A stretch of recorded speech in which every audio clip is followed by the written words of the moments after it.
Bem-vindos. Hoje a gente vai mergulhar juntos em alguns trechos bem marcantes de uma edição especial de Drácula do Bram Stoker. Temos aqui, olha, fragmentos do diário do Jonathan Harker, cartas, recortes de jornais fictícios, né, da própria obra, e umas notas bem legais que contextualizam a era vitoriana e o mito do vampiro. A nossa missão aqui é tentar explorar as camadas dessa história tão icônica, sabe? Usando só o que esses textos mostram pra gente sobre os personagens, a trama e esse universo sombrio que o Stoker criou. Vamos investigar isso mais a fundo? Justamente. Vamos analisar como esses fragmentos vão construindo a atmosfera de terror, né? Como eles revelam a natureza complexa do Conde e como abordam temas que, olha, ressoam até hoje. Tipo, o choque entre modernidade e superstição, ou a própria essência do mal. Podemos talvez começar pelo contexto histórico, onde a obra nasceu. Perfeito. O texto introdutório dessa edição já deixa bem claro, né? Drácula é tipo um filho legítimo da era vitoriana, uma época de contrastes enormes. Ao mesmo tempo que valorizava o passado, tinha um fascínio pelo futuro, pela ciência, a Revolução Industrial, as ferrovias. Nossa, tudo mudando muito rápido. E essa tensão toda, ela se reflete na própria Rainha Vitória, sabia? Uma figura de poder assim imenso, que por um lado quebrou vários protocolos, ela pediu o marido em casamento, usou anestesia no parto, coisas impensáveis. Nossa, sério? Não sabia dessa da anestesia. Sim, mas por outro lado, era radicalmente contra o voto feminino. Essa dualidade constante, sabe? Entre o antigo e o novo, o progresso e a tradição, isso é um pano de fundo assim vital para o romance. A gente vê isso no embate direto, o conde ancestral contra a Londres moderna, ou sei lá, a ciência do Dr. Seward contra o conhecimento antigo do Van Helsing. E a narrativa já nos joga direto na experiência do Jonathan Harker, né, pelo diário dele. Antes mesmo de ir para a Transilvânia, ele tenta, assim, se preparar de forma racional. Vai pesquisar no Museu Britânico e tal, só que ele logo esbarra no limite do conhecido, né? Ele escreve: não consegui encontrar em nenhum mapa ou obra a localização exata do Castelo de Drácula. Exato. E a região, descrita como uma das regiões mais selvagens e menos conhecidas da Europa, já começa o mistério aí. E essa preparação, essa tentativa de racionalizar, ela colide de forma brutal com o inexplicável já na viagem para lá. Tem o cocheiro original que está super apressado para ir embora antes do anoitecer. Aham. Aí eu encontro com aquela figura sinistra de olhos vermelhos que assume a viagem, né? A menção aos cavalos velozes e aquele episódio muito estranho da chama azul que surge do nada no meio da estrada e que o cocheiro parece descer para marcar o local. São muitos presságios sombrios um atrás do outro. O Harker ainda tenta, né? Tenta racionalizar. Chega a pensar que sonhou com a tal chama azul. Ele fala, pareceu se repetir indefinidamente. Mas aí vem os uivos dos lobos cercando a carruagem. Pois é. Fica tenso demais. Ali começa o mergulho dele num mundo que, tipo, desafia completamente a lógica que ele conhecia. A chegada no castelo é descrita de um jeito grandioso, mas já sinistro, né? Um pátio vasto, meio na penumbra, uma porta antiga, imponente. E aí, de repente, o conde surge. Do nada, né? Bem-vindo à minha casa. Entre livremente e por sua própria vontade. Uma recepção que parece calorosa, né? Mas aí vem o aperto de mão e o Harker sente um frio como gelo e uma força assim descomunal. Essa hospitalidade inicial é só a fachada, né? Logo, logo ela se desfaz. O castelo, apesar de ter fogo na lareira e tal, é uma prisão. Uma prisão até luxuosa, mas ainda assim. O conde nunca come junto com o Harker. Ele diz, não costumo cear. Estranho isso? Muito. E portas trancadas por todo lado. E ele demonstra um interesse, assim, meticuloso, quase obsessivo em Londres. Fica estudando mapas, guias de trem ingleses. E tem o detalhe da propriedade Carfax, né? Que o Harker comprou para ele lá na Inglaterra. Um lugar isolado, meio decadente, perto de um asilo em Londres, todo murado. Sim, bem específico. E o mais bizarro, O Drácula sabia mais detalhes do lugar do que o próprio Harker, e ainda justifica esse conhecimento com: não é fundamental que eu saiba. Quando me mudar para lá, estarei sozinho. Nossa, dá um arrepio só de ler. Totalmente. A escolha de Carfax é muito simbólico, né? É tipo um enclave de decadência no meio da moderna Inglaterra. Quase um espelho do castelo ancestral dele.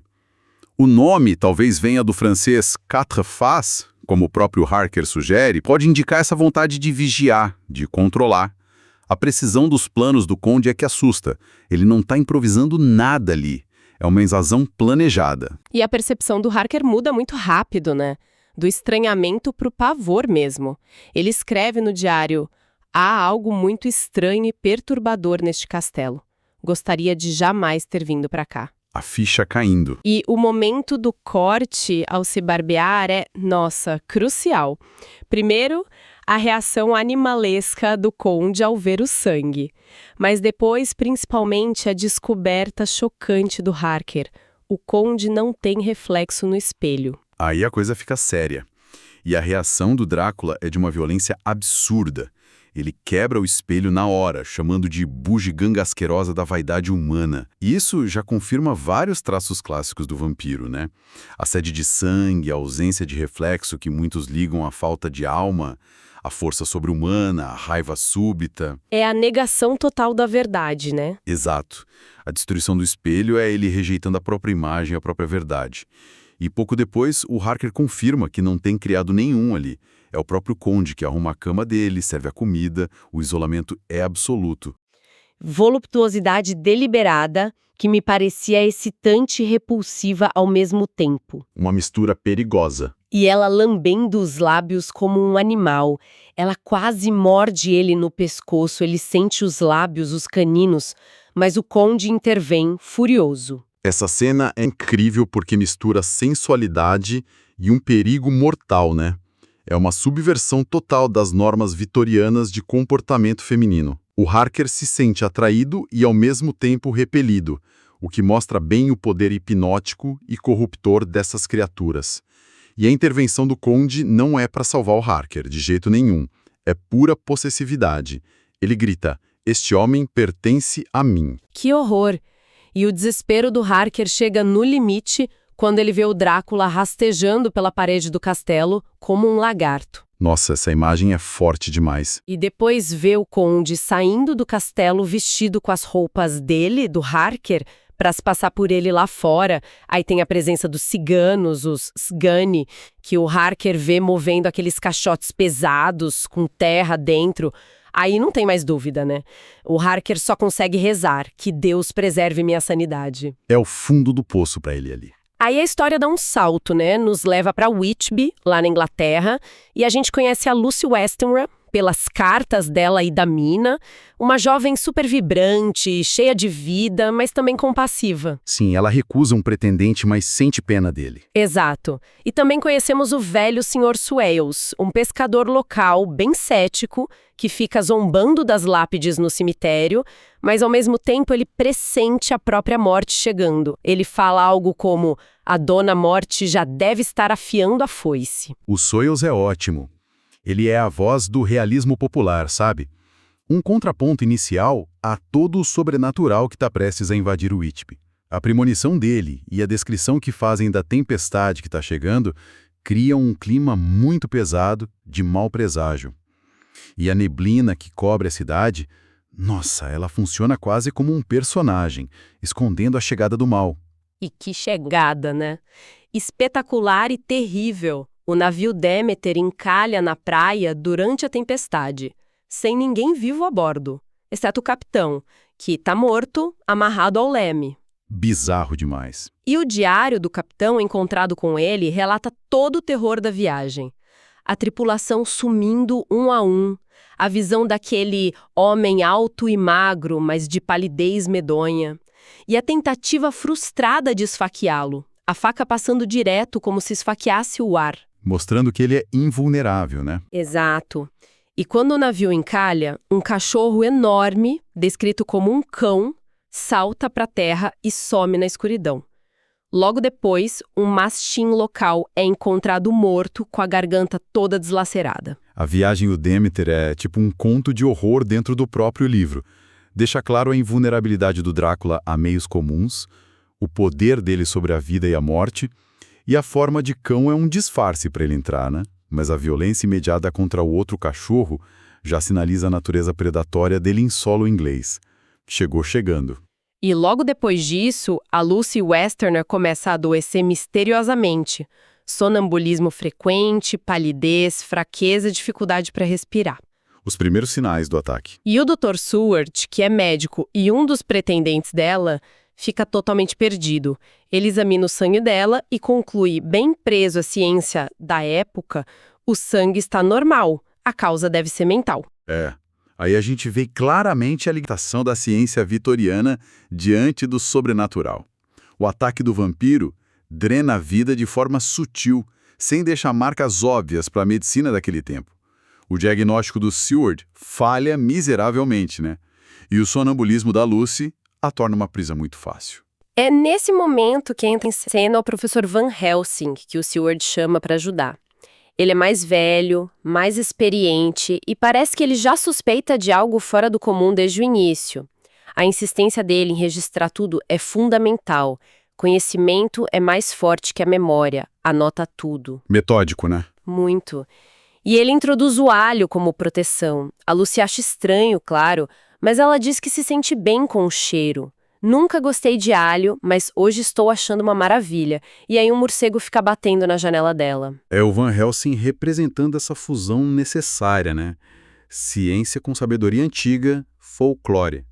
A metodologia dele de anotar tudo é crucial para juntar as peças depois. E o alho, o morcego, são pistas claríssimas da natureza do predador que ele já está começando a decifrar. Mas mesmo com as transfusões de sangue, com os cuidados todos, a Lucy acaba morrendo.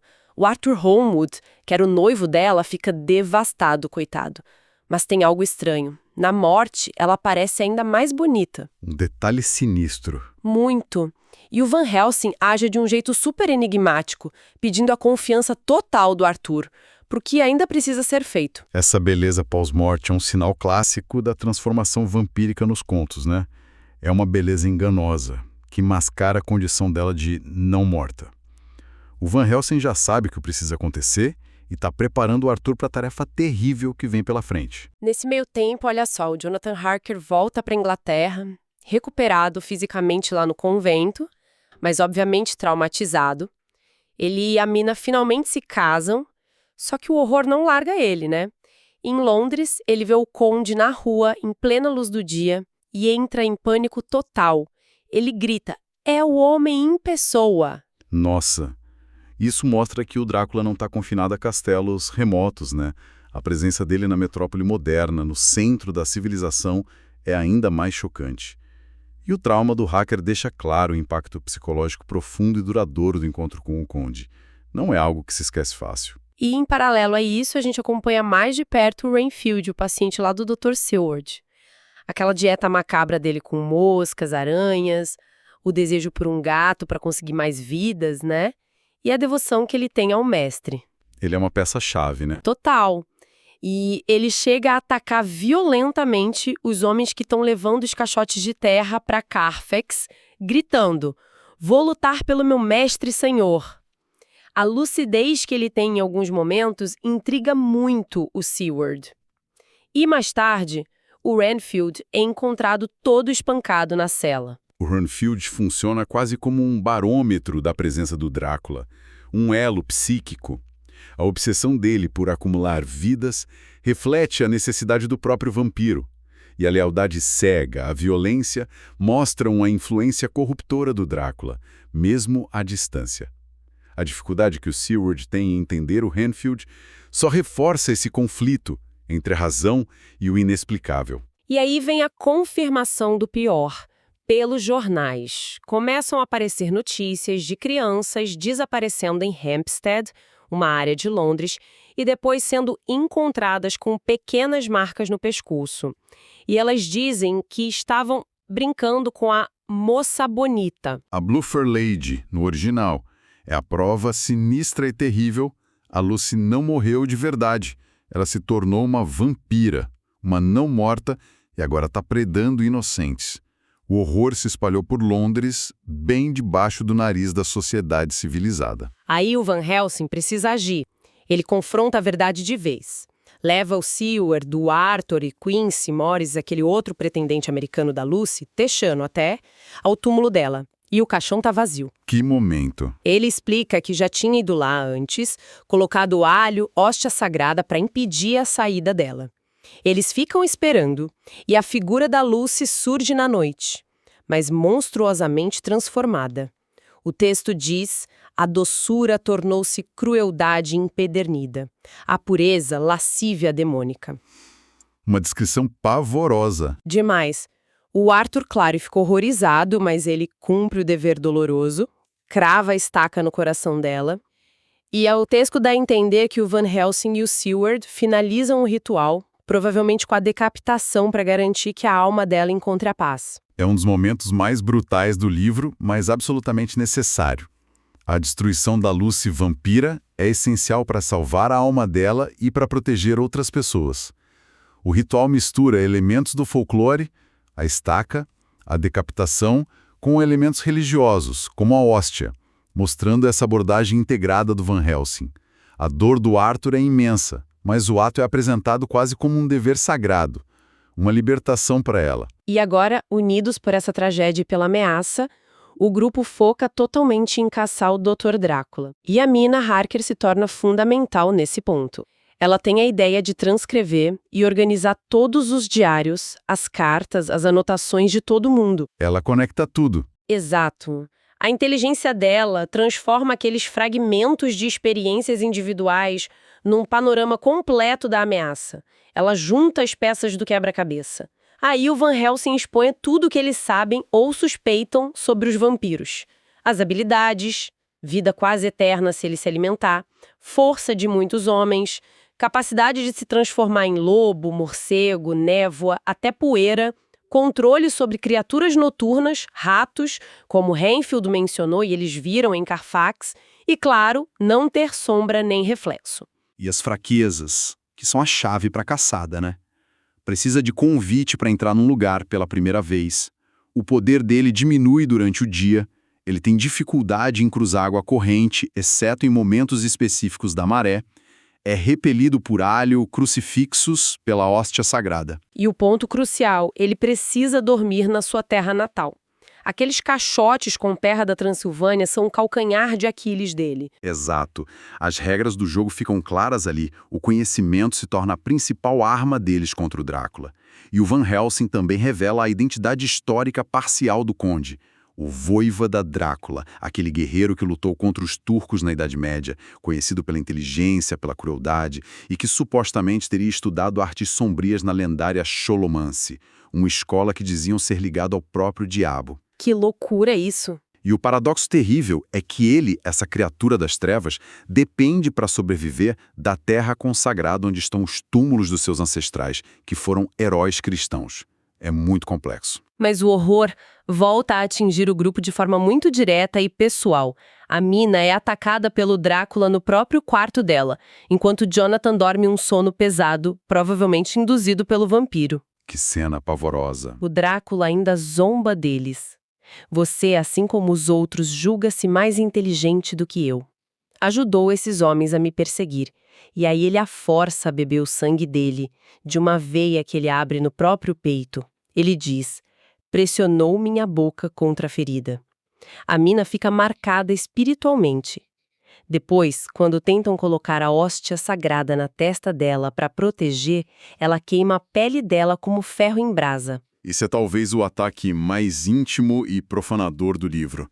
O Drácula não está só se alimentando, ele está criando um laço de sangue forçado, uma paródia blasfema de união matrimonial ou espiritual. Ele a torna a carne da minha carne, ligada a ele psiquicamente, corrompida.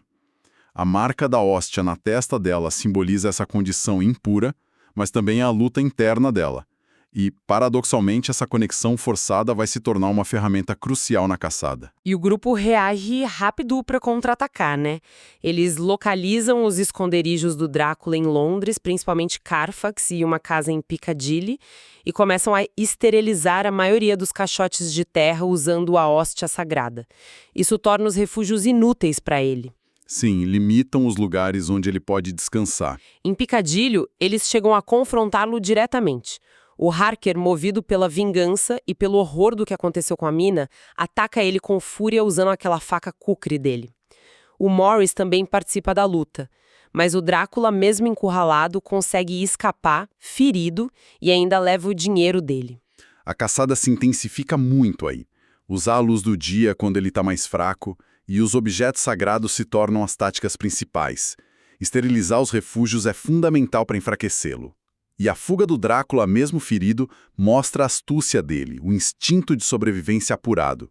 Ele não é um monstro irracional. E aí eles descobrem: Drácula fugiu de Londres. A primeira informação é que ele embarcou num navio, o Tsarina Catherine, com destino a Varna, na Bulgária. Parece lógico, né? Um porto no Mar Negro, rota para voltar para casa. O caminho mais óbvio, talvez. Só que a mina, usando aquela conexão hipnótica que o Van Helsing induz nela nos momentos do amanhecer e do anoitecer, quando a ligação com o Drácula é mais forte, ela deduz que Varna é só um despiste. Ela acredita que o Drácula, sendo uma criatura de hábitos, previsível como um criminoso, segundo ela, estaria refazendo uma rota de fuga antiga, uma rota mais segura para ele, subindo o rio Danúbio e depois outros rios menores como o Seret e o Bistrita, em direção ao castelo. É incrível como ela transforma a maldição numa arma, né? A inteligência dela, a análise psicológica do conde, são cruciais naquele momento. A caçada agora vira uma corrida logística desesperada contra o tempo para tentar interceptá-lo antes que ele chegue na segurança do seu lar, onde ele seria quase invencível. E a perseguição se divide para cobrir as possibilidades. O Harker e o Arthur sobem o rio de lancha a vapor, tentando alcançá-lo pela água. O Seward e o Morris vão a cavalo pela margem, acompanhando.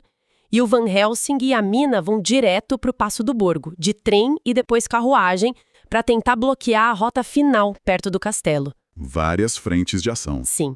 E lá perto das ruínas do castelo, o Van Helsing usa a hóstia sagrada para criar um círculo protetor para a mina durante a noite. E as 3 mulheres vampiras, as noivas do Drácula, aparecem, tentam se aproximar dela, mas são repelidas pelo círculo sagrado. Tensão chega ao máximo ali, com essas múltiplas frentes convergindo para o mesmo ponto. A proteção da mina é fundamental, né? Tanto física quanto espiritual, porque ela é o elo com o inimigo, mas também está super vulnerável à influência dele. A batalha final está iminente. E o clímax acontece literalmente ao pôr do sol. Já bem perto do castelo, os ciganos leais ao Drácula estão transportando o último caixote, aquele onde ele está. O Harker e o Quincy Morris conseguem interceptar a carroça. Começa uma luta feroz. Desesperadora, né? Totalmente. O Morris é esfaqueado mortalmente pelos ciganos, mas ele continua lutando bravamente.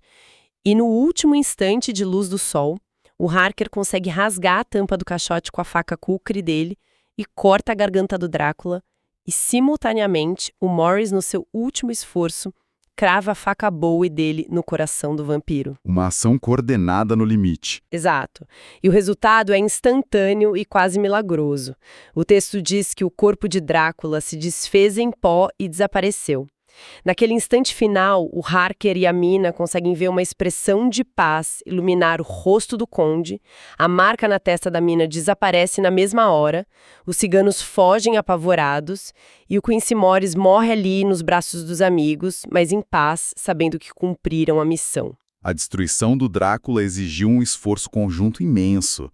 Sacrifício à vida do Morris e um timing perfeito, né? Tinha que ser antes do pôr do sol completo. A combinação do corte na garganta com a estaca no coração parece ser a chave para a aniquilação definitiva dele. E essa imagem da paz no rosto do conde, no final, é muito intrigante. Seria uma libertação da maldição ou só o fim daquela existência amaldiçoada? Fica a dúvida, Mas o sacrifício do Morris sela a vitória e, de certa forma, restaura a ordem. E assim a gente conclui essa nossa passagem por esses trechos selecionados de Drácula. Deu para ver bem como o Stoker conseguiu tecer todo o contexto vitoriano na trama, né? Criou um vilão que é icônico, ancestral, super poderoso, mas que também tem regras próprias, fraquezas. E ele misturou o horror gótico com aventura, até com elementos de investigação, de detetive. Vimos a ciência da época confrontando o sobrenatural e a coragem humana enfrentando um mal que parecia invencível. É fascinante observar como, mesmo só nesses fragmentos que a gente leu, a força do mito do Drácula já se manifesta com tanta intensidade. Essa tensão constante entre o racional e o irracional, o civilizado e o selvagem, a vida e a não-vida. E os textos deixam muito clara a importância do conhecimento compartilhado, os diários, as cartas, as notas, tudo junto e da ação coletiva. Ninguém ali conseguiria derrotar o Drácula sozinho. Foi preciso unir forças contra uma ameaça que transcendia o individual. Ficar talvez uma última reflexão, pensando no que a gente leu, o Van Helsing menciona aquela tal de Xolomance, né? A escola de magia negra, onde o Drácula teria aprendido os segredos dele pagando um preço ao próprio demônio. E aí tem aquela expressão de paz no rosto dele no momento da destruição. Será que isso levanta uma questão? Será que haveria, mesmo para uma criatura como ele, algum tipo de libertação final, ainda que fosse através da aniquilação total? É uma pergunta interessante. Ou será que, como a mina temia sentir aquele veneno na alma dela, o mal que ele representa tem raízes talvez muito mais profundas do que a gente imagina. E a batalha que eles venceram foi só contra uma manifestação desse mal, e não contra a raiz dele. Fica aí algo para se pensar. Bom, muito obrigada por nos acompanhar nesta análise hoje. Obrigado pela conversa. Foi ótimo revisitar esses trechos.